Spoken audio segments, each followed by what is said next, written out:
I've driven the I-74 night route for 21 years. Chicago to Memphis, empty trailer back. I know every gas station, every diner, every dead patch of signal on that road better than I know my own house. My wife used to joke that I could drive it with my eyes closed. I used to laugh and tell her some nights it felt like I basically was. So when I tell you something was wrong with mile marker 214, I need you to understand I wasn't tired. I wasn't imagining it. I know that road the way you know the sound of your own front door. It started on a Tuesday. Nothing special about it. Coffee in the cup holder, classic country on low. 400 more miles before sunrise. Dispatch expecting me by 7.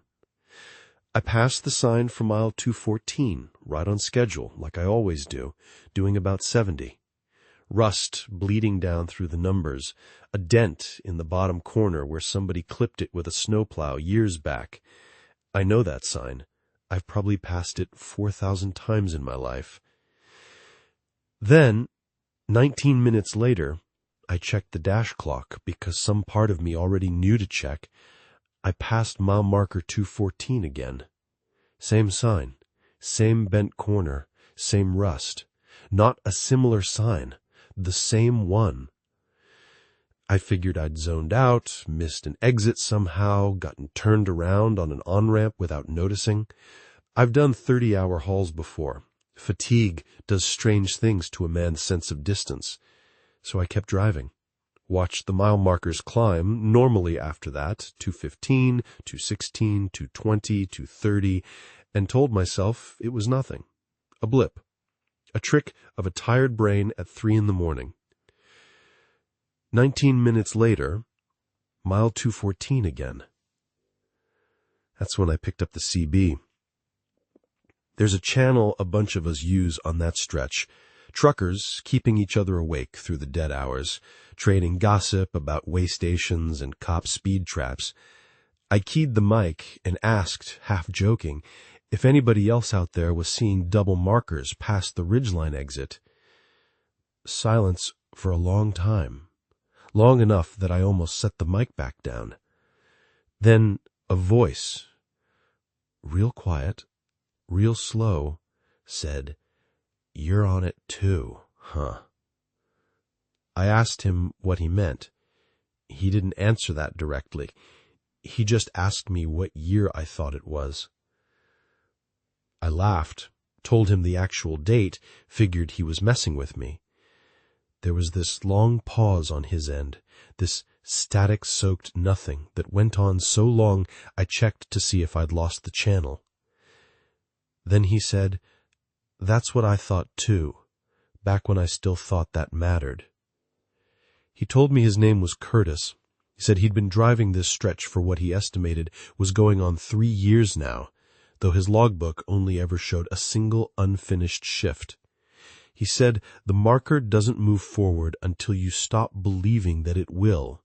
Said the road just holds you here, in the space between 214 and whatever comes after it, for as long as some part of you keeps expecting an ending. I told him that didn't make any sense, and he laughed, this awful, worn-out laugh like a man who'd used up every ounce of surprise he had left, and said none of us thought it would make sense either, right up until it was the only thing that did explain what we were seeing. I told him I was pulling off at the next rest stop to sleep it off, get my head straight. He got real urgent then, real fast. Said, "Don't stop the truck." Said, "As long as the wheels are turning, you still count as driving, and driving is what keeps you moving forward through it instead of just looping over and over in the same 19 minutes forever." He said the moment your foot comes off that pedal for good, you join the others parked on the shoulder. I asked him what others. My voice came out smaller than I meant it to. That's when I saw them. Off to the right, past where the guardrail should have been, there was a long line of trucks pulled onto the shoulder, hazards blinking slow and tired in the dark, engines still idling low like they were breathing. Dozens of them stretching further back than my headlights could reach. Headlights all pointed the same direction, like somebody had lined them up on purpose, like a parking lot nobody built. I slowed down without meaning to.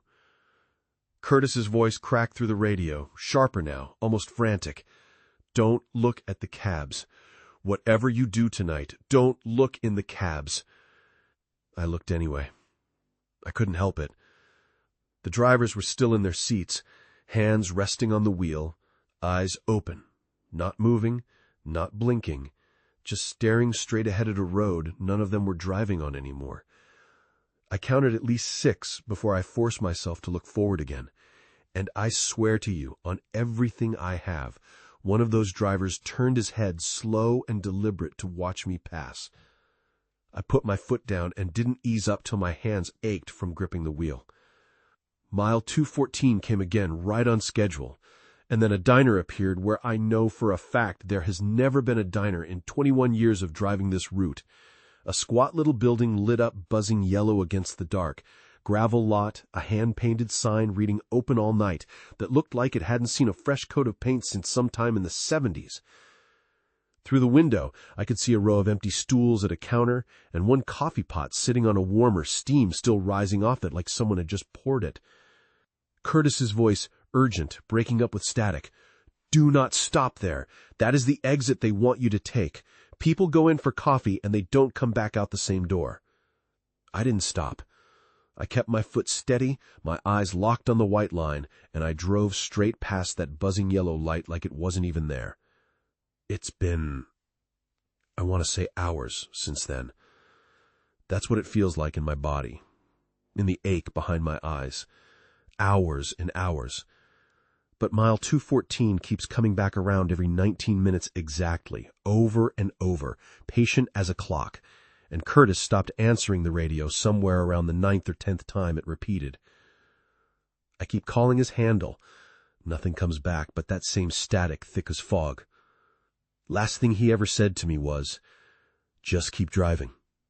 Whatever the clock says, however long it feels like, the road only lets go of the ones who stop believing they're going anywhere at all.